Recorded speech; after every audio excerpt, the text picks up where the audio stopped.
Shooter. Yeah. What's going on, guys? It's your girl, the one and only Tay Jordan, and this is another brilliant episode of For the Culture podcast. And I have another brilliant guest here with me. I've been trying to get this guy on the show for quite some time. This is a much anticipated episode. He is none other than Marcus Graham out of Philadelphia. Marcus, I've been following him for quite some time. As you guys know, I am in the vending machine business as well. This gentleman is actually one of the main reasons why I got involved. I found him on social media. I took his course, got his book, and he just has a plethora of knowledge. He knows a little bit of his basketball too, so we go get into that later part of the show. But let me tell you a little bit more about Marcus.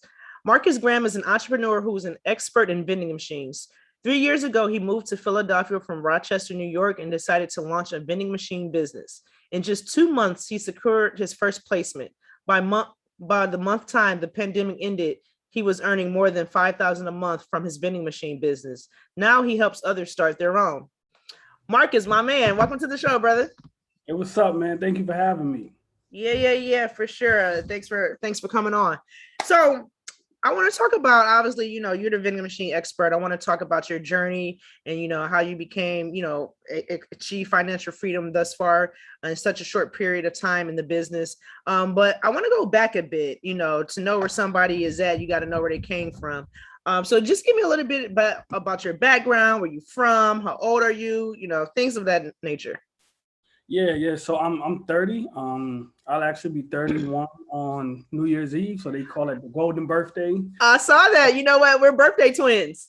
Oh, yeah. Right. Yeah. I also saw that you don't be turning up for your birthday, which is everybody else celebrate your birthday, but you. Right. How that work? Listen, I've almost never done anything crazy for my birthday. Last year was the best birthday I had, and it was something nice and romantic with me and my woman. Mm-hmm. But then I never had no, crazy or fun birthday. So this year it's my golden birthday. They say I'm doing well in life, so I'm gonna try to have a little turn up this year for sure. But I'm from Rochester, New York. That's upstate. That's where it's very cold. By Buffalo and Syracuse. I actually went to. I started college. I went to Niagara University. I started as trying to be a sports agent, so I went for sport management. Okay. And then I didn't like the way the program was set up. Here's a fun fact that most people don't know. Uh-huh. I ended up transferring to theater. Really? Tell me Marcus Graham trying to get his Morris Chestnut on or something. I see. I was getting my acting on, but it would have took me too long to graduate. I'm like, I don't want to do an extra 2 semesters. Okay. So I said, I'm gonna try to be a sports agent, but I'm gonna just go a different route. So I ended up going poli-sci because I wanted to become a lawyer. I know that a lot of agents are lawyers, so I'm like, okay, I'm gonna do that. I finished undergrad with bachelor's in poli-sci. I remember going for a visit at the University of Miami to go there to the law school, and I realized there that you got to do this live it, breathe it, and I didn't have that for being a lawyer, so I ended up not going to law school. Mm-hmm. Took a little minute for me to figure out what the hell I wanted to do. Mm-hmm. Then I ended up getting into disability services because that was actually a job I had undergrad, and I really enjoyed it. I entered a master's program for it. Then I just hung around in my city, just working, going from different job to job, getting fired left and right, quitting left and right. Mm-hmm. And then one day I just was like, a friend of mine from Philly was like, hey man, let's do some real estate together. You can move out here, so much opportunities versus where you are is smaller. So I was like, you know what? Yeah, the city isn't big enough for me. I think I outgrew it. So I had saved $10,000 and walked into my job and told them I quit. Now, what year was this? 2018. So 2018. So I left February 15th, 2018. I remember that day because Valentine's Day was the day before. I'm crazy because I'm like, man, I'm leaving tomorrow morning. Wow. Yeah. Well, you told your girl on Valentine's Day you were leaving tomorrow? Well, she came with me. She came with me. Oh, okay, beautiful. It was my thing, girl. But we because she's from Brooklyn, New York, so okay. When Philly was close, because where we're from is 5.5 hours away, so it was close to her. Yeah. So I just went in there quick because I knew that if I waited, because me and my friend talked about doing it, like, okay, move in September. But I'm like, man, if I wait 7 months, I'm not probably not gonna do it. So I just needed, Mm, I pushed. So I just quit my job. I didn't have any fallback fallback plan. I'm just like, I gotta go in. So I took the 10,000 I saved hmm. and moved to Philly. And when I got to Nice. Philly, um, me and my girl, we slept on a twin bed in his house for a year. Wow. I invested, 10 of that, I 7 of that 10,000 into my first vending location. Bought a vending program for 3,000, which was stupid. And but that kind of got the ball rolling. Like I immediately started my vending business like 2 weeks within me being in Philly. So how did you know? We got a lot of things in common. Not only are we birthday twins, but I actually am a sports agent. But it's good. It's a good thing that you knew that law school was not the thing and not the move for you before you did like myself and got into all that debt, only to realize you didn't want to be a lawyer. So shout out to knowing. But let me ask you, so before you made that move from upstate to Philly, did you already know? Did you already have that plan in mind? Like, oh, I'm about to move down here and I'm doing vending.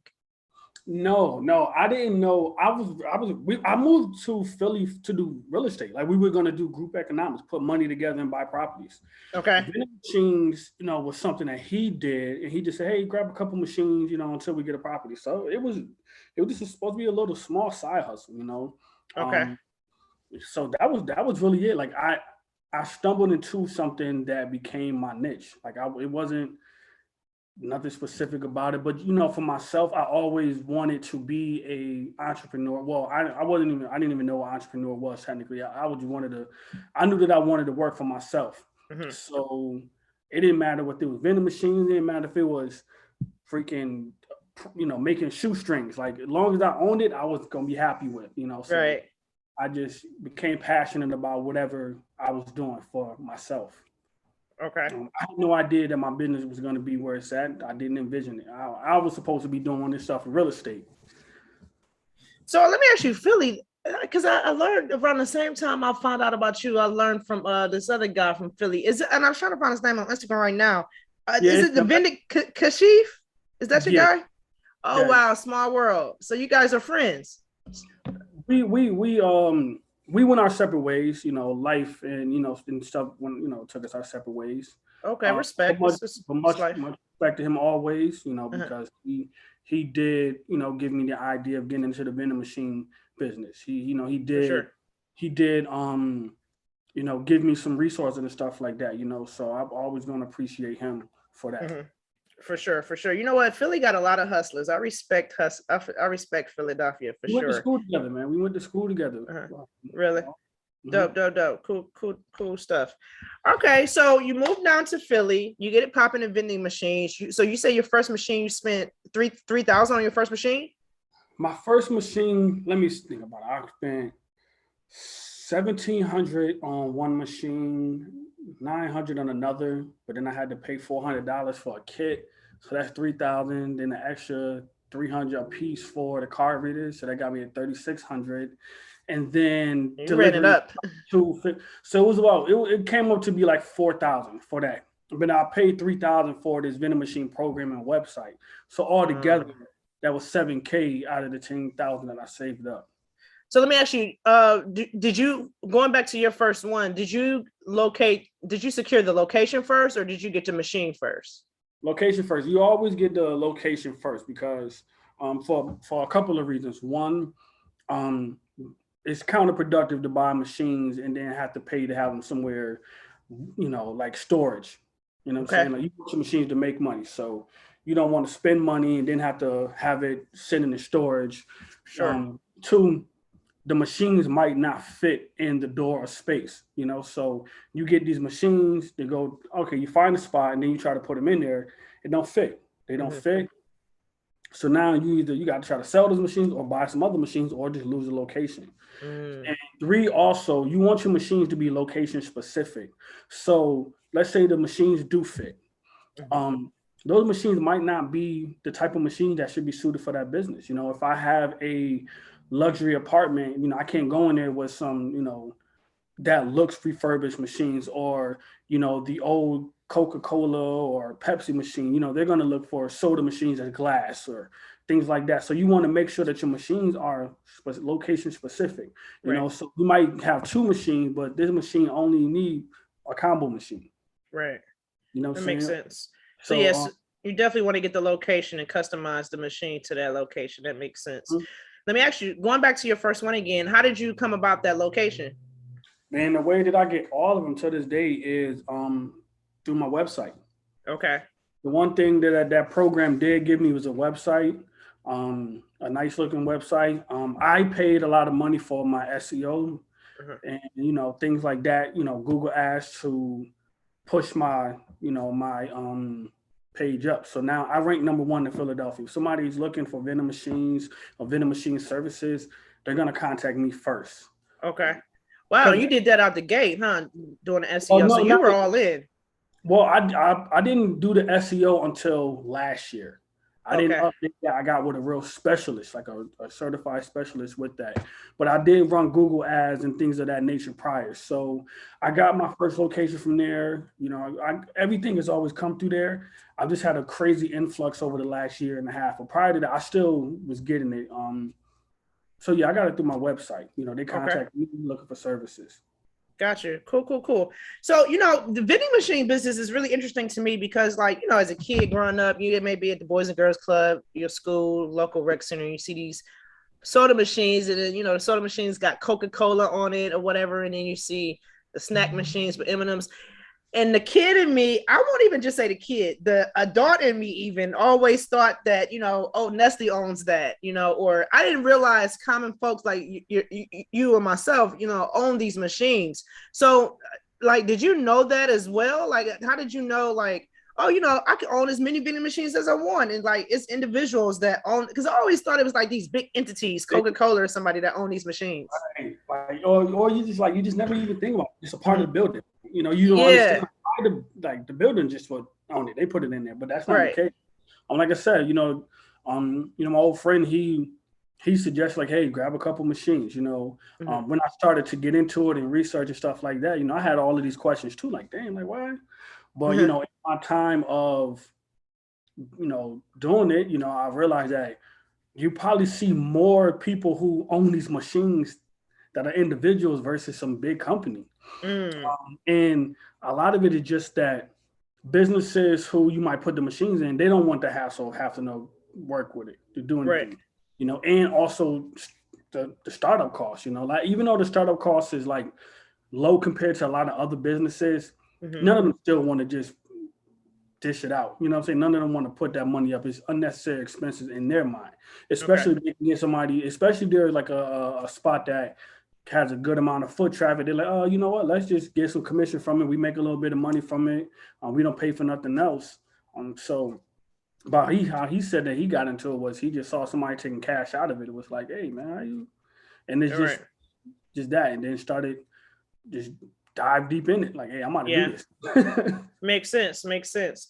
So let me ask you. So if a person that's listening to this episode and they have some interest, oh man, I kind of want to get involved in vending machine business, but I don't know where to start. What would be your suggestion to that person as far as, I know that you mentioned some of how, you find your leads through, they reach out to you directly via your website, which is great. What are some other ways that people can, if they don't have a website, what are some other ways that they can, possibly get into business or something? Well, they have a website. You can cold call. Now, cold call, you might still want to kind of have a website, because if a company, if you're pitching yourself to a company, they might want to do a little research on you. They might look you. But you still can do some form of cold calling, stopping into places. I always suggest when you see places that's under development, things of that nature, you want to try to talk to them, because that's before anybody else technically get a chance to it. You want to get first dibs on that, because it's not a coveted place as of, at the moment. Right. You can also hire a vending locator. And that's pretty much, you hire a professional company that, specializes in placing cold calls for vending machines. They may charge anywhere from $600 to $1,200 to find vending machine placement. It may take a couple months. And like I said, they're professionals. So, they know what to do. They have their scripts. They, look at places to target, things of that nature. And it saves you a lot of time. You're buying your time back. I know I don't have the time to place hundreds of calls a day. Sure. So hiring a vending locator can be very beneficial for you. Okay. And also buying a route. That's actually one of the most, the closest thing to a guarantee with the vending machine business is buying a route. And that's essentially buying someone's vending machine business or a partial of their vending machine business. Okay. And the cash flowing thing. So think of it as you buy a real estate property and there's already tenant living in it. So you take over the property and from day one, you're getting rent paid. You don't have to go through the hassle of, finding tenants and screening. It's already there.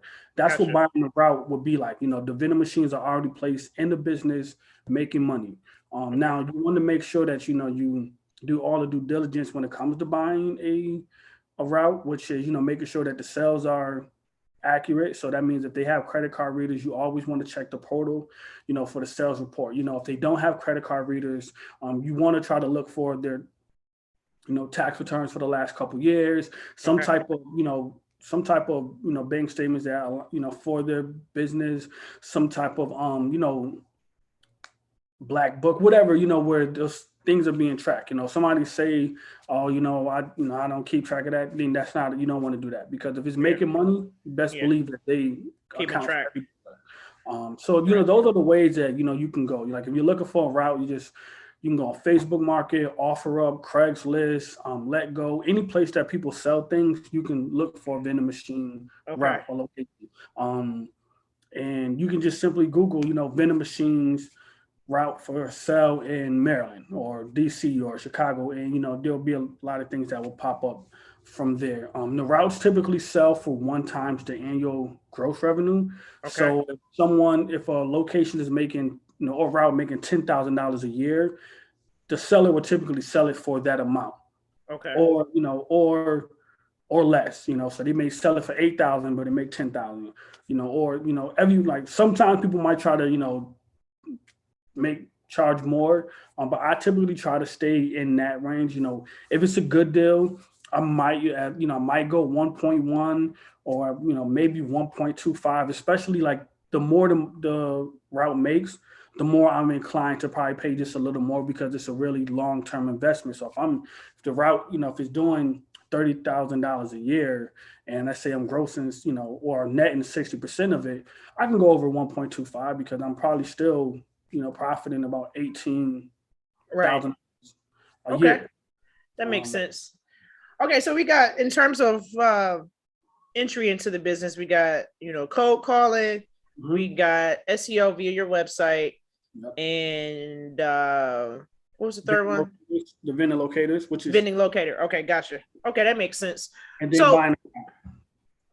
Buying a route. And so this we move forward. Like when buying a route, like I said, because they're going to typically cost money, like 10,000 up. Partner with people. You can partner with someone so you guys can split the route. So that way you guys can all get into the business. So instead of one person trying to come up with $10,000, maybe you only got 4 or 5, you get with somebody else. And you're supposed to walk away with something. So that's just the last point. Partnerships, it's definitely a good thing, especially like my machines are in Cleveland, but I live in DC. I'm originally from Cleveland, but I currently live in DC. So, I went in with a partner, and, he does the day-to-day. Well, this doesn't take day-to-day, but he's the person that's on the grounds that's actually there to refill the machines and stuff like that and deal with the client. So it works out. So definitely shout out to partnerships. So let me ask you, in terms of, I want to talk a little bit about locations. What makes the vending machine location good or not? Is it a matter of foot traffic? Is it a matter of, is it more so the customers, or like what makes the location good? Well, number one is foot traffic. That's like the number one thing. The more people, the better. But you also want to keep in mind that it's not just the foot traffic, because you can have 100 people at the location, but it doesn't matter if only 20 of them have access to the machines.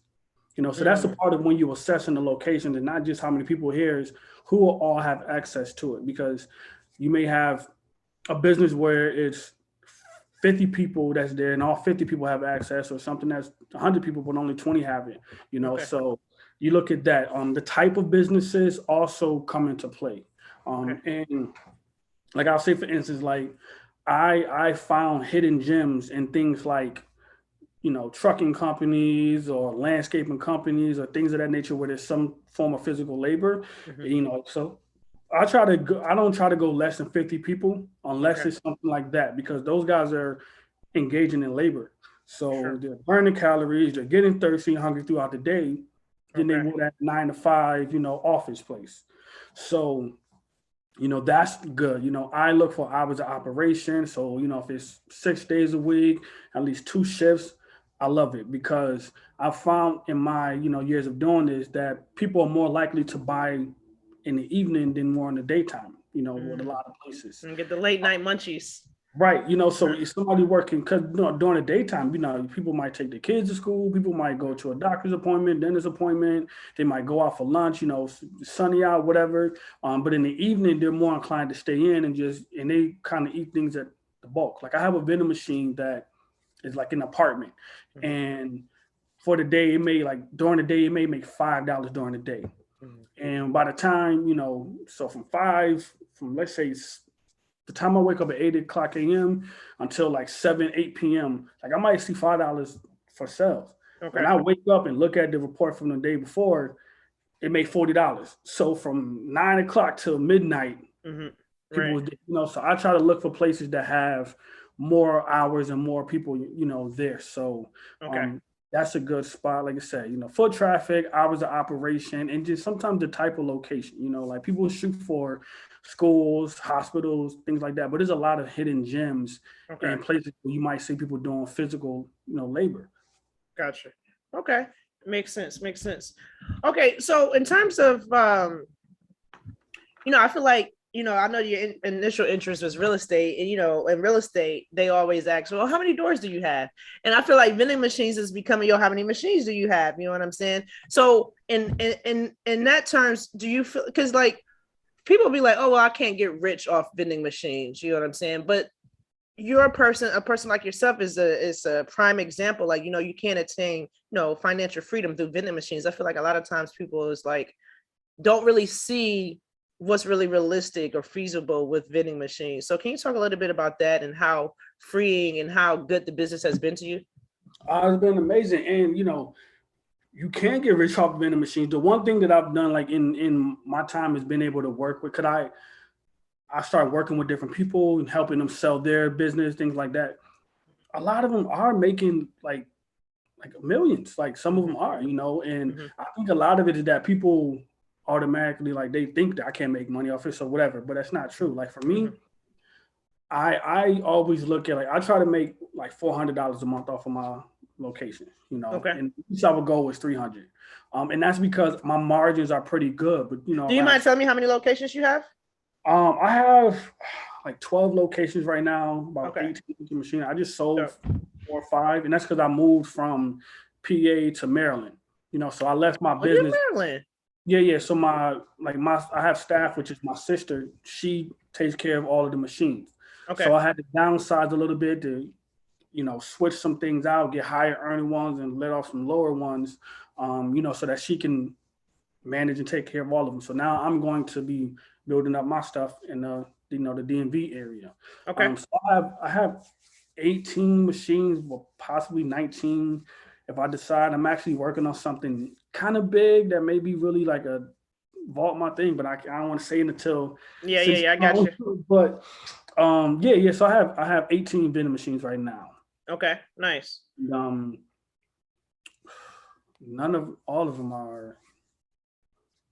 of my locations are like $800 up. Dope. So what type of manpower is that? Like, how often are you having to go? I guess, because on the outside looking in, vending machines was attractive to me because it's like, it's passive. And then I realized it was really not passive, but thank God I have a partner there in Cleveland, because there is, you have to go and refill your machines, you know what I'm saying? So there could be demand. And that's a good problem to have. If that just means that, people are buying from your machine. The more you got to fill it up, the better business is. But 18 machines, I know you mentioned that, your sister works with you, but starting out, was this a one-man band, man? Like, how often were you getting out to these machines and refilling them? Like, what type of manpower and, demand was that for you?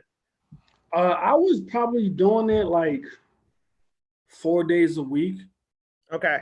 So now my sister does it like Monday, Tuesday, Thursdays. She does them. Okay. And sometimes she might go on a Saturday, because she's out and about. But for the most part, she does it 3 days a week. Okay. And it cuts down time, when you're prepared, so as far as like shop, because the truth of the matter is the shopping and the driving part is what really takes up the time. The stocking the machines take like 15 minutes. What's that, a bunch of back and forth? What you got, Sam's Club or Costco's? Yeah, Sam's Club, but I get my sodas from a warehouse, Okay. because they don't sell, a lot of the sodas that I need in Sam's Club. Mm-hmm. Scan and go makes it easy. Knowing what you need, making the list makes the time like that. Like, we're even going to start just ordering stuff to the office and just having her pick it up from there, so she don't have to drive to Sam's Club or anything like that. That's going to cut down. So we're working on making it more efficient. Me, I was just out there just doing it. Mm-hmm. Myself, I enjoy doing it. She enjoys doing it. So, but she gets 3 days a week. And I want to get back to something you said about financial freedom. The reason that this allowed me to be financially free is because I didn't view my vending machines as getting rich. I viewed them as a way to eliminate a bill. So each time, so if I have a vending machine that makes $400 a month and I'm profiting $250 or $300, that's my car payment for the month. So each month, my vending machine is paying my car payment. I have one location that's making me $3,500 a month. So that's my car payment, my rent, phone bill, like all of that, you know what I'm saying? So when, my bills, my personal expenses, are like $4,000 a month. Yeah. Like 2 locations take care of that. Nice. So that's what a lot, you know what I'm saying? So I can move from PA to Maryland and not have to stock and do no vending machines because I built it to that, because I looked at it that way, as opposed to like I wasn't only looking for $1,000 location. No, I was looking to eliminate my bills.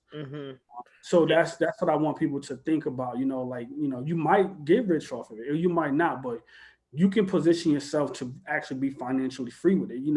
And that's all financial freedom is. Just letting your assets pay for your liabilities. Right, that's very true. Jeezy once said how much money it costs to make some more money. And the machines are essentially, you own 18 assets. You know what I'm saying? You have assets that's going to cover your lifestyle and cover your liabilities and your bills. That's really all you can ask for. And if you get rich in the midst of it, that's gravy on top. It allows me to invest other money to other things. So I might not be specifically rich on vending machines, but vending machines would make me rich. For sure. No, yeah, it makes sense. Okay, I wanted to talk more about, so by you being, you get most of your business via your website, which is, warm leads, which is great. So a lot of times, so you're going into these businesses, you're the first point of entry, you're the first machine that they've had in their business, huh? Yeah, most of the time. Like in my time, I'll probably replace like 2 or 3 locations. Okay. So with that being said, going in, you have no financials to go off of. You really don't know what because I think a lot of times, because I have an ebook as well, and I know a lot of feedback was like, well, I don't know what the place is going to make. It's like, well, you don't know till you know. You know what I'm saying? If it's a bad location, you realize after a few months that this is paining me. I'm not really making anything. So let me ask you, a person that has really experienced and have 18 machines. Do you have a fear like going in like, man, this can be a dud? I don't know how much this location is going to make, or do you just go in, dive deep? If I have that feeling that it might be a dud, because I do my location assessment, like I have a form I fill out, and I try to check these boxes as much as possible, and if it pretty much checks most of the boxes, then I'm with it. That's how it is. But sometimes things transpire. Like I have a location where it's 200 people that's in that building, and the machine makes $400 a month. Okay. But I have another location where it's 40 people there, and it makes $850 a month. like things like that happen. Like you don't like, there's things that have surprised me in a bad way, things that surprised me in a good way. Gotcha. But I try to do my location assessment, and I try to get 50 people at least. I try to look for multiple shifts, 6 days a week. Want to put it in the area where people use it. So you never know. There's some things that's gonna be good, but there's some things you just you gotta be in the but I've always looked at it like, my machine will still be an asset, so I can always move that to a better location. Like having that asset, so even if it's not making me a lot of money, if it's making me some money until I get time to put it somewhere else, fine. I'll do that. I'll use a lot of this stuff as learning experiences too. Gotcha. Okay, so I want to transition a bit. I want to talk more about the negotiation aspect of the business in terms of, so when these companies reach out to you or you reach out to companies and it's like, they like, oh, well, what's in it for me other than vending machines? I want to cut. How do you handle that? And, in terms of contractually, what does that look like for you as well? Is it year-long agreements? Is it, an option to opt out for either party? How does that work? It's a year-long agreement, at least. That try to do, especially when I'm paying commission. You always want to have in your contracts an out, such as if the vendor feels like the location is not profitable enough, they can remove it. They have to give a 30-day notice. Okay. If the location wants the machines to be out, like if there's a problem, they have to say something, and the vendor has about 21 to 30 days to correct that. If they're not able to correct it within that time frame, then they have to give a 30-day notice. If they just force you to get you out of there and try to kick you out of there before that process, then you can try, they are responsible for the cost of the machines or future revenue. That's how I have my contract designed. When it comes to the percentage I may pay, I used to do for like small locations, like 10%. With bigger locations, 15, or I cap at 20%. But what I do now is I work on a tiered commission. So to protect myself, I'll say, hey, listen, if this machine makes over $300 or $400, give you 5%. If it makes over $700, 10%. $1,000, 15%. Like I do it like that. Gotcha. So that's kind of how I have it set up. Okay, cool. So I hear the good things about the business. You got any horror stories or what something like, for instance, have you ever experienced, if maybe your machine was located in a not so safe area, maybe you experienced some type of vandalism or, maybe some dispute with the actual client or the manager that was at the location? What's some of your horror stories in the business thus far, if you have any? I've had somebody try to break into my machine. They tried to break the car, the bill validator. They wasn't able to, but they tried to do that. I've had a location kick me out after 2.5 weeks. I've had a location ask me to swap out machines, and then I had to just eventually say, and I can't swap out a third time because it costs. I've been in that situation. I've had some locations where it just made me no money. Like, probably like $40 in a month, and I just had to take that machine out. So yeah, I've had those things happen. Have you ever had to go and do like, I guess try to get legal involved with anything? No.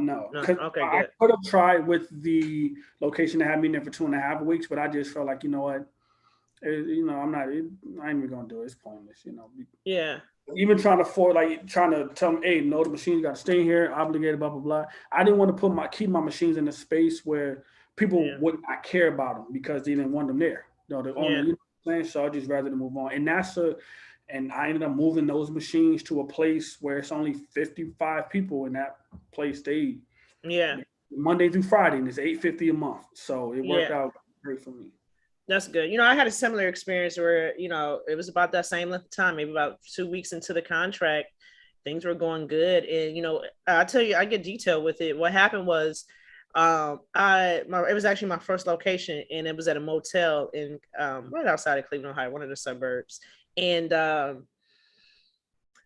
I had condoms in the vending machine, and I guess one of the visitors' child, or somebody was staying at the motel, the child got a condom out of the vending machine and was blowing it up as like a balloon or whatever. So she went down to the manager and was upset that, why are you selling condoms in your vending machine? And so he called me, mad at me, like, oh, this is a you can't do this. This is something he was saying, and he was going in on me, talking about I can't have vendings in the condoms in the vending machine. This is a liability, blase, blase. He's talking about suing me, and the mom is going to sue me. So my question to you is, in terms of added protection, in terms of your which was crazy. We ended up working it out, but I just thought it was funny that he was coming at me for it's not against the law to sell condoms in the vending machine. Nobody can be sued for that. Like, actually, that's actually like a thing that I see more and more with. Like, I've been traveling a lot lately, and it's kind of in most of these hotels now. Yeah, that's what I'm saying. Like, it makes sense. Like, but that's a whole other story. But so if a person wanted added protection, like, do you add liability insurance on your machines, or how does that look like in terms of protecting yourself? Well, I have insurance. I have general liability insurance on my machines, but it's more so to protect me. Yeah. So damage to my machines, like, is not going to pay for anything. You know what I'm saying? So, like, for this business, I think the deductible is $1,000. Okay. You get $1,000 of repairs to your machine, just get a different machine. Mm-hmm. You know what I'm saying? Unless you have a brand new machine, right? I only have a couple brand new, and that's because they came at a deal. But for the most part, all of mine are refurbished. So okay, if I need $1,000 in repair, it won't make sense for that machine. Yeah. But it's just in the sense of, if I am liable for, or my company be liable for something, I have that insurance to take care of it. So let's say the compressor in my drink machine is bad and it's leaking water and it seeps through the ceiling. I personally wouldn't be responsible for it. My business will be responsible for it. Somebody slips and fall, my business will be responsible for it versus myself. So I more so have that for, my liability insurance for, so if anybody's looking for general liability insurance, you can go with the Hartford. That's a company that, serves pretty much the whole nation. Okay. Cool. So let me ask you, so, like in real estate, you got out-of-state investors, people that don't invest in their backyard, but invest elsewhere.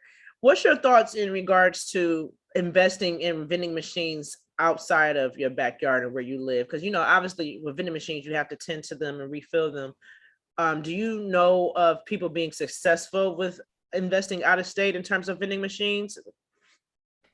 Yeah, I mean, a lot of the bigger companies are. Like, a lot of the big companies, a lot of the machines are not based in the city and state that they're in.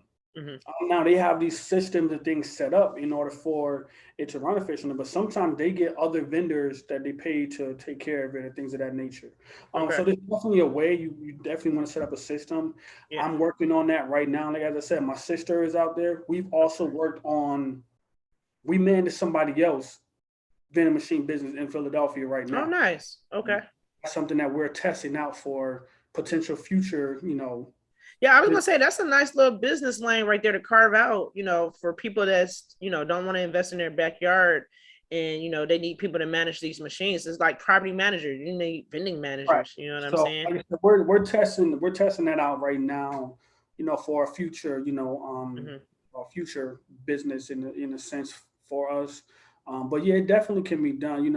You wanted to make a certain amount of money for it to make sense.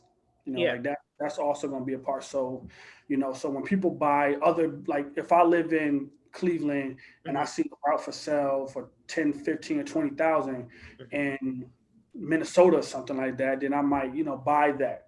Right. But it's a location that's a $3,000 a year location, and buying that and having somebody run it would. Yeah. Doesn't really make the numbers doesn't make sense. You have to make sense for sure. So, I feel like a lot of times I call it Black Wealth Twitter, and I think it's a beautiful place because, it's people that look like us that's given free game in different industries that you didn't even know exist or that you can make money in.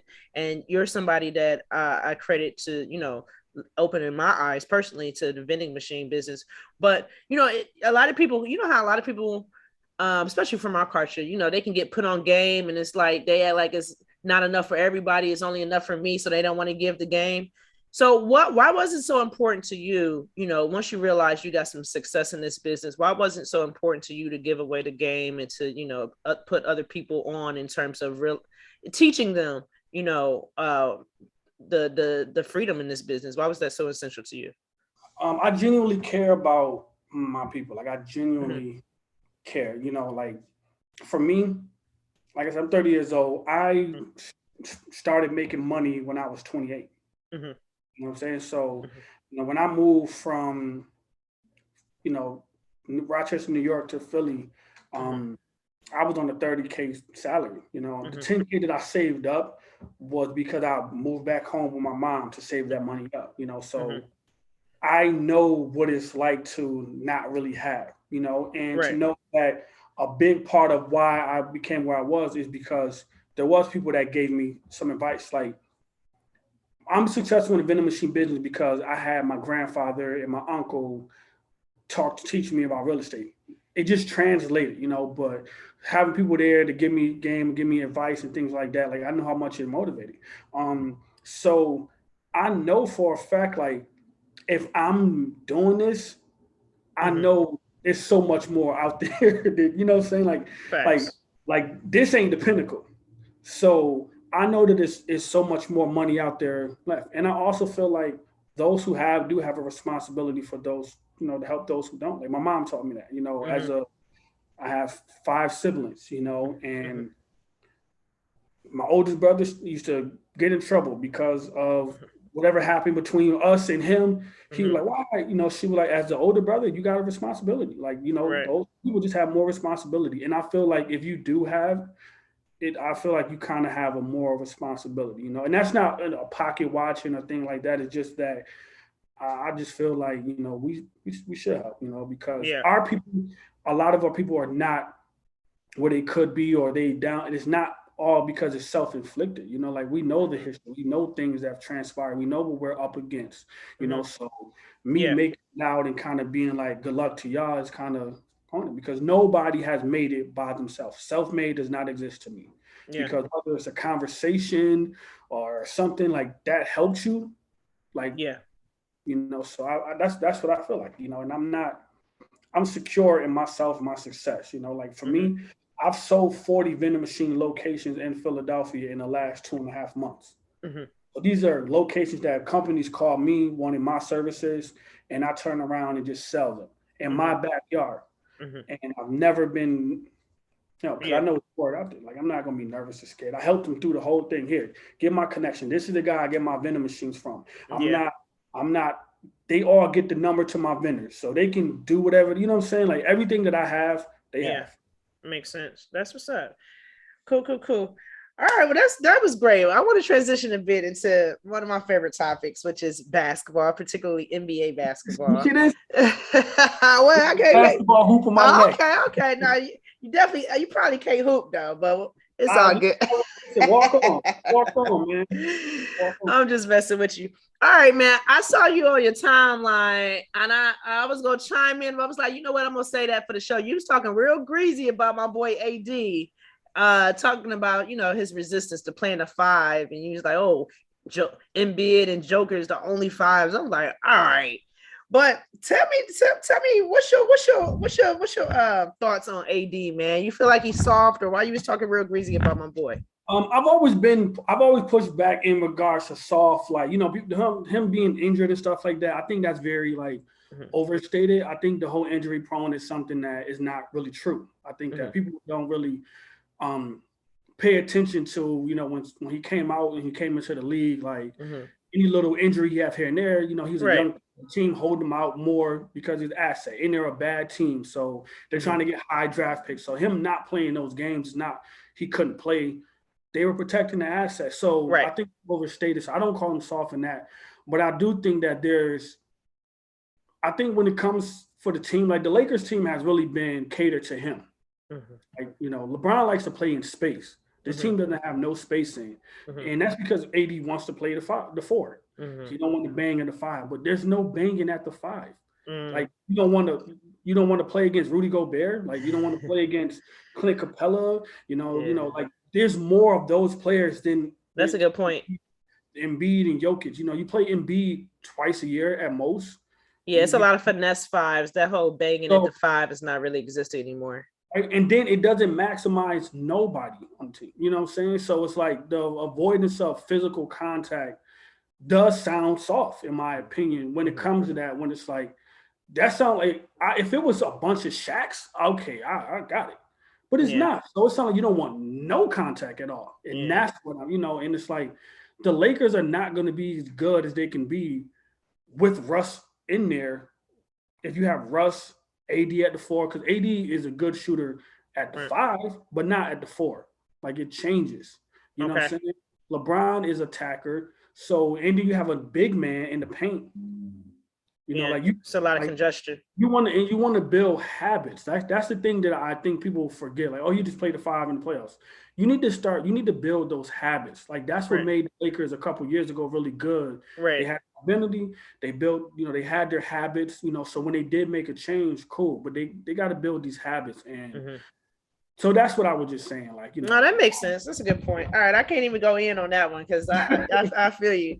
Okay. So, obviously, I feel like, the league had kind of got back to some type of balance once the Golden State Warriors broke up. And then, you had the team of duos. You had, Russ and James Harden, Kyrie and LeBron. Kyrie and KD, even though they didn't play that year. You had LeBron and AD and they won that year. But now it seems like the imbalance has come back with super teams, particularly two with the Lakers and the Nets.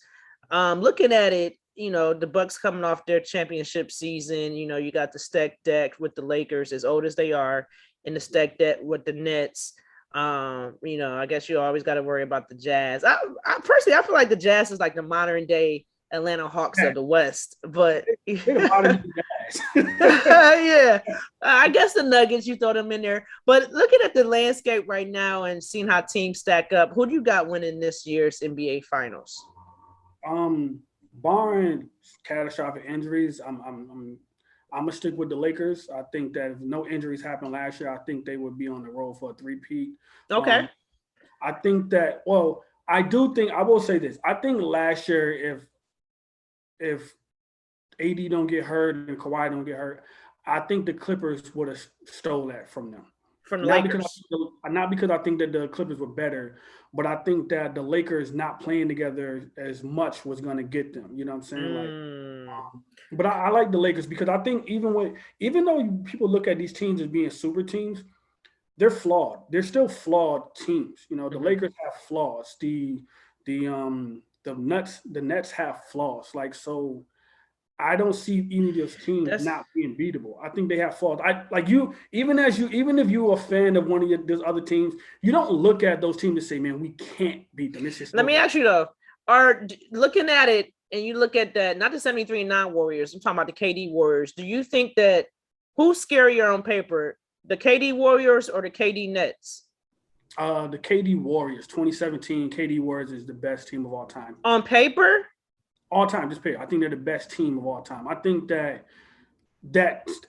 team was like amazing. Like you don't think they have flaws? No, I don't think they have flaws. I know people look at their rebound, but they didn't. They were still fine, okay with rebounding. They could have threw some in there. They had. I think that they didn't really have no flaws. I mean, they were like top one. I think they were 1 and 2 in offense and defense. Like. You know what? That's interesting, and I felt that way until I saw this Brooklyn team, orchestrate. I feel like this Brooklyn Nets team have the best 3 offensive players to ever play the game on one team. Right. I all feel of like those guys defensively aren't like KD isn't Warriors KD good like defensively. And he doesn't have that guy behind. Like that's when I say individuals, of course, but team. That team of the Warriors, like they could have won 75 games that year. People forget that KD got injured. He injured his MCL, so he was out for like 6 to 8 weeks. They won more games with Harrison Barnes. But I'm saying, they still won 66 games or 67 games in 2017. LeBron did that with Delonte West and Mo Williams. Right, but KD missed like 8 weeks. So they still won 66 games with him not being there. So they could have really beat that regular. Like they was the best team of all time. Like it really took LeBron and them to hit a record of threes for them to not sweep the whole NBA in the playoffs. Like that team. Yeah. I think everything goes into how they played, how they defended. You know, all of them were in their prime. You know, so KD is amazing as he is. He's not as good on defense. I don't care. You can watch that. Kyrie is not, you know, in his physical limitations that he has on defense. It's only, you know, and they run a switching scheme. So there's physical limitations that there. Do you think that Kyrie at the point position is more of a liability defensively than what Steph was? Or what Steph is? Yes. And it's only because the physical limits is there for Steph, but Steph is competing and he knows where to be. You feel like Steph is a better defender than Kyrie? No. I think that Steph is a more disciplined defender than Kyrie. So if you continuously still make the right reads and make the right rotations, that sometimes you will make a good play, a very important play. I think that Steph always competed. If you watch him, he competed. He just is small. Like it's not even. I don't even think it's the size limitations though. Like for instance, I'm not forcing the switch to draw Kyrie. I'm forcing the switch to draw Steph though. You know what I'm saying? I feel like I can manipulate him defensively quicker than I can. And I know people make fun of James Harden defensively. We make fun of Kyrie. We make fun of Russ. And I feel like Steph has always gotten the benefit of the doubt because, he gets an A for effort. You know what I'm saying? I think that's a part of it, though. I think that, like Russ, Kyrie's, their problem is not physical limitations. Their problem is focus and they want to play the passing lanes. So you got to but my point is building those habits. So if you're not continuously not building those habits and competing in big moments and good games and playoff games, you're going to make those mistakes. You're not going to make those reads because that's the difference between a Steph and somebody like Kyrie. Like I would rather play with somebody who probably has the limitations, but they're going to keep on doing the right thing versus somebody who could do it, but they're not. Because that lack of focus really haunts you in moments, in certain things. Like Steph, I remember game 7 or a game in the playoffs when OKC played the Warriors. Yeah. And Steph got a big steal. You know, and Russ and them, Russ laughed like, that's his defensive thing. But that only happens because he continued to make the right plays over and over. Yeah. So he's going to get beat out of his physical, but he's going to be in the right rotation. So if you're in that right rotation, good things might happen. Versus Russ, I love Russ. His focus don't be there sometimes. Russ, there's no reason he shouldn't be the best defensive guard. That's fair. No, that's fair. So, being that, Russ has the rep, we know it's true that he's not the most disciplined, even on the offensive end in terms of decision making. And with that being said, he's ball dominant. We know that. LeBron is ball dominant. We know that. Who's the Lakers facilitator? Russ. So LeBron take a backseat to Russ? No, LeBron is more adaptable than Russ. So you move LeBron off ball? I think that they're going to split ball handling duties, but I think that LeBron can do more. I think LeBron being able, just think about this, LeBron being able to get certain cuts, being a receiver is going to do so much for him. LeBron is a way better shooter than people really understand. Most of his shots come off the dribble. He doesn't get, but off the catch and shoot, he's 40%. Also, you're gonna see him being able to do maybe more even out the mid post, where LeBron might be even more dominant. So I think this team, in order for them to be as great as they could be, Russ has to have the keys in a sense. But I still expect to see a lot more pistol actions. I still expect to see Russ playing a lot in a dunker spot. But when AD plays the 5, watch out for Russ being in that dunker spot. They're gonna play more of a 5 out. Or Russ being the guy that's going to cut and things of that nature. So I think, LeBron and AD are just Swiss Army knives, so they can adapt. And that's true. They can shapeshift. Yeah, and I think a lot of people, your Skip Baylesses of the world, I think they just were blowing it out of proportion in terms of the anticipated lack of chemistry with the Lakers because, well, Russ can't shoot. LeBron needs spacing. Who's his shooters? people forget 4 years in Miami, D Wade has never been D Wade has always been a shooter. I mean, not a shooter, has always been a slasher. He wasn't a great shooter, you know, and it worked. And I think that it can be the same type of thing for the Lakers with LeBron and Russ, because I think that if you move LeBron, people forget how lethal LeBron was off ball. You get LeBron and Russ slashing, like, you know, or even Russ can facilitate that. And, you know, you got LeBron off ball, you got AD, he could space the floor. The only concern I have with the Lakers is like this redo with Russ and Carmelo. I was happy to see, obviously, I was happy to see the Lakers get Russ, but then I was happy to see them get Carmelo too. But then I was like, that really didn't work when they had Paul George and when Russ had Paul George and Melo. So, you know, that'd be interesting. I'm hoping the Lakers get it together, you know, and they win it.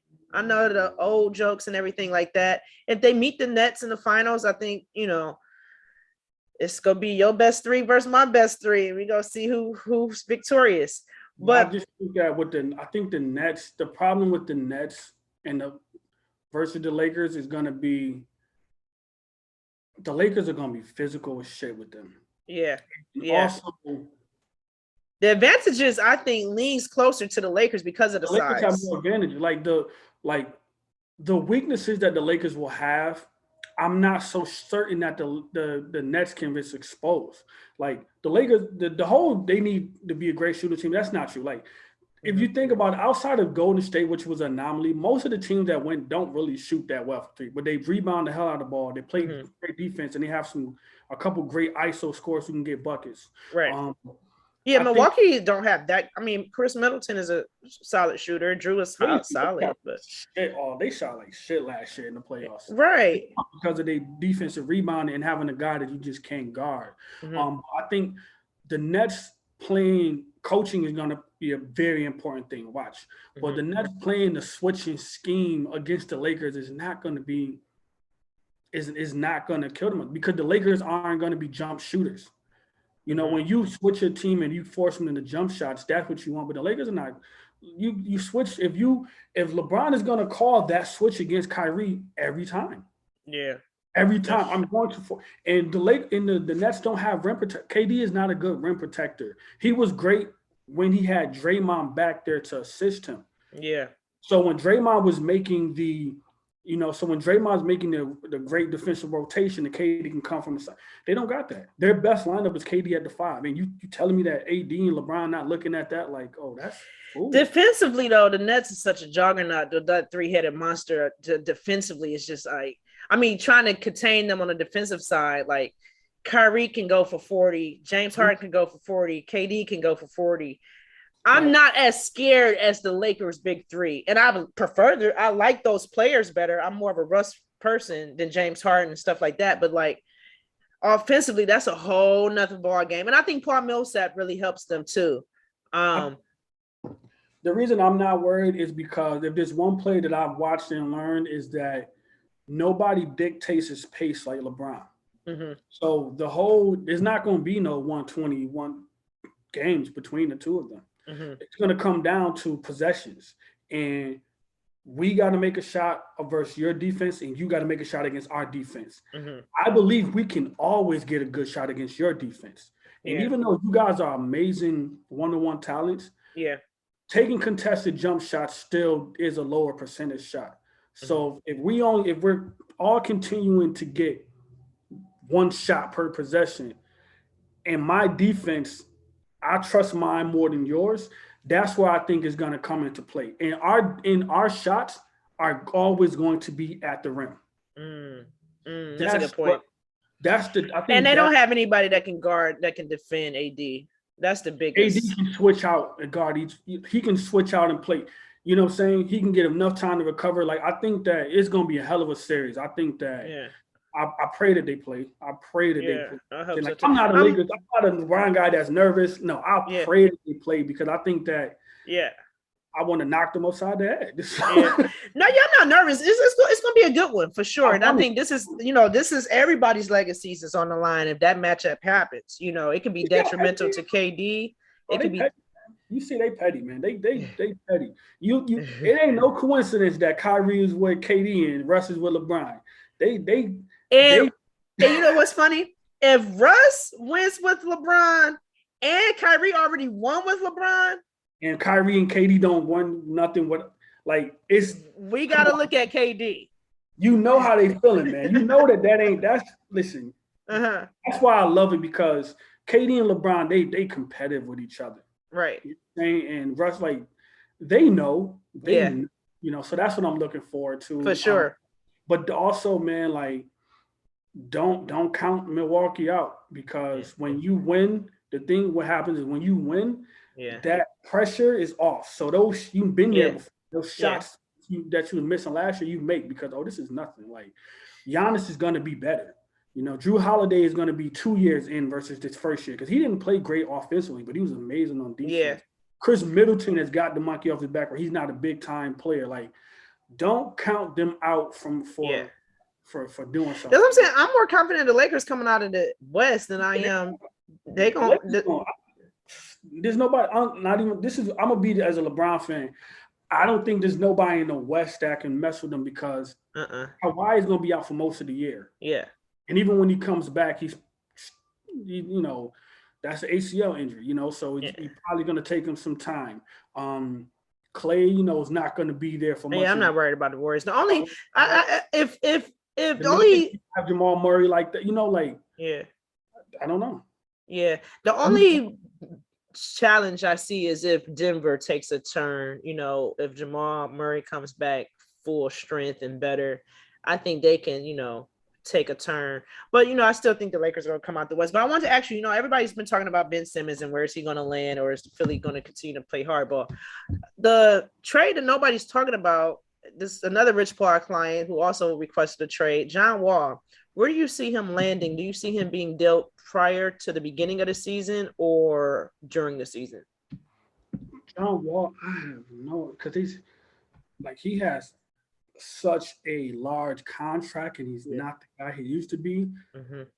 No contract is untradeable. It's just that it has to be a very bad team. And so it's like, why leave Houston? And then you think about all the other bad teams, they all got really good young stars, where it's like it might not make that much sense. You know what I'm saying? Especially in a point guard position. Yeah, so it might not. I don't know. You know what I'm saying? I have no idea. One thing that I was thinking, package Colin Sexton, a protected first. Who else Cleveland got?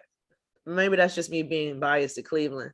No, I'm not a Colin fan. I wasn't a Colin fan, when he was in college. I always felt like Colin was. He just doesn't have the mechanics. He's not cerebral enough to be, I think, the starting point guard. I'm more of a Darius Garland person. And I think, I mean, I think Darius Garland should play the point more. And it's like they don't match. Like you can't build around. They can't. One of them got to go. Like, it does not make sense. It's a undersized backcourt if you play them together, and it's like, this does. That was just terrible drafting. But hey, that's Cleveland Cavaliers for you. But I gotta get more for a young boy, because even with you gotta get more than John Wall for Sexton. Listen, for all that, he's still a very highly efficient scorer. Those are like numbers for a contract. You know what I'm saying? Those are like wasted calories.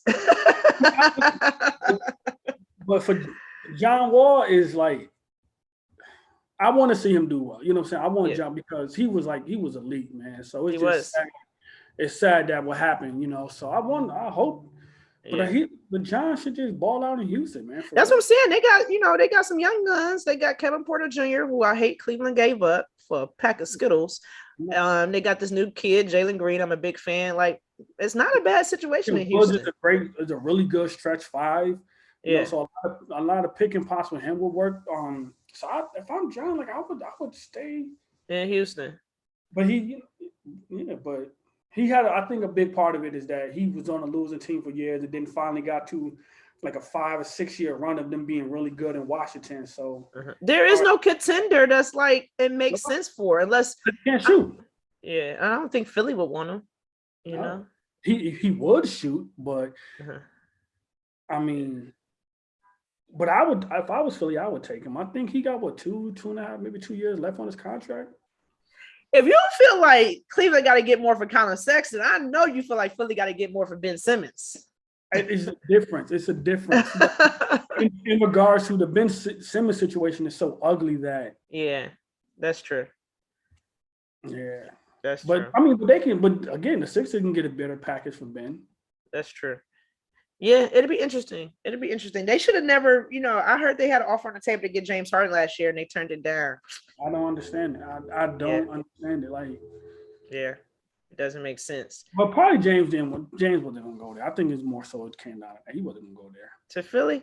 I thought he was open to it. I hated to see him go to Brooklyn. But you know how it is? They'll give a list of teams, but they really saying, like, I'm really only going there. Right. It's so crazy. Miami, where the strip clubs was, he's going to go to Brooklyn with his homies. That was it. That's so funny. This player movement, is it getting out of hand, or is it like we should celebrate empowerment?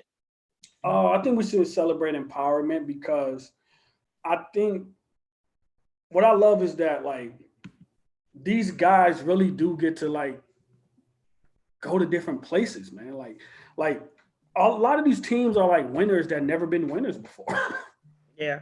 Saying you providing these things at different chapters in their careers, they get to experience them things. Like, the off season is exciting, so basketball is a year-long sport now. I like seeing it. And the super team stuff is not bad, because super teams don't live long. Like, they don't. Yeah, but they changed the trajectory of history. Like, LeBron's last 4 years in Cleveland was kind of like stolen by KD. You know what I'm saying? They had a good thing going, but the Cavs versus Warriors, until KD just came and hijacked and tipped the balances, like, it just tipped the scale so unbalanced. You know what I'm saying?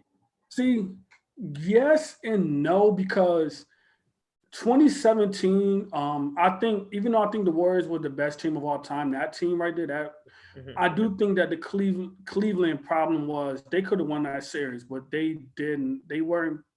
In 17? You think so? That was the gentleman's sweep year, right? That was a gentleman's sweep. And I'm saying this, I'm a LeBron fan, but I think that the problem was, after they beat them on Christmas, they went on coast mode for the rest of the year. Yeah. And you have to build those habits. That team was better than the 2018 Houston Rockets, who almost beat the Warriors. But the Houston Rockets that spent that whole year communicating, hey, this is how we're going to play defense. We're going to switch. We're going to do this. Like, they worked on it all year long. So when you get into those high pressure situations, the crowd is loud. People not making mistakes because they worked on it. Cleveland, they didn't. You know what I'm saying? Like, they went from a top 10 defensive team with pretty much the same team, and they ended up being like 20th. Yeah, I think they had a lot of inner turmoil in that locker room too. Right, Kyrie, you know what I'm saying? Yeah. So it's like, when you watch those first couple games, you see a lot of it was them making repeated mistakes defensively. Yeah. You're right. They kind of threw that year away. And it's so crazy, like, for a team to be in the finals reluctantly, it's like, I just want to go home. I don't even like y'all. I don't even want to be here. Let's just get this over. That's what it felt like. You know what I'm saying? And I knew it was coming to a close the Kyrie trade request came out of nowhere for me, but I knew, just looking at that playoffs, like, something's off. You know what I'm saying? Yeah. You know what I'm saying? So I think that, and as the leader, I think LeBron got to hold that, because he should have got they should have been working towards that monster all year long. That's fair. Focus. Because, like, look at the 2020 season of the Lakers. We're going to play defense. We're going to be focused. We're going to build these habits. You know what I'm saying? So when the bubble happened, even when those first few games, people were like, oh, the Lakers are messed up, they still were playing their basketball. They had those good habits. So they were able to see through when everybody falling apart. That's why you see him focused there. I wish he did that in 2017, because remember, it took a KD game winner. If he don't make that, or they make him win that, that's a 2-2 series. 2-2 series. You're right. And at that point in time, if anything we known about Golden State, they are mentally fragile. They get hit. Then coming back in 2018, if J.R. Smith doesn't have that mental blunder, it's a different series, But when they took that punch, they're like, oh, we can beat them. And even then, like, another KD shot. So you look at it, they win game one. They probably Cleveland probably wins game 3 or 4. You know what I'm saying? Like, right. True. It's a domino effect, you know, like niggas is hype. Hey, man, we here, we can do this. We LeBron. Right. So, but they wasn't gonna win that series, but it was gonna be a very more, great feat. Because honestly, I'm surprised 2018 they were even there. You know what I'm saying? Like they traded the whole team right before right at the deadline. And then for them to sweep the Raptors that year, like I was like, yo, he really about to make something happen with this like random team. And that was crazy, man. That was one of the greatest playoff performances ever. Just that was yeah. amazing. All right, well, Marcus, this has been great. It should be a great season. And I appreciate your time and lending your expertise. This has been great. Thanks for coming on board. And you got some if people want to get in touch with you or buy some of your products, learn more about vending, can you let them know where they can find you? Oh yeah, well you can follow me on Twitter at Brother Graham, on Instagram at IamBrother_Graham.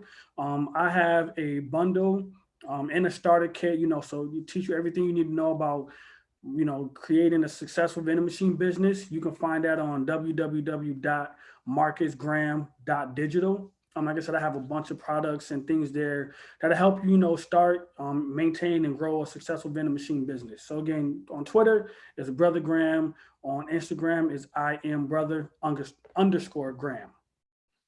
All right, Marcus, thanks again. This has been great. This has been another episode of For the Culture Podcast. If you're not already following us, make sure you follow us on Instagram. It's at _4, the culture with a K. Also, wherever you listen to your podcast, make sure you subscribe, share, like. That's how you help us in the rankings. Peace and love. Godspeed.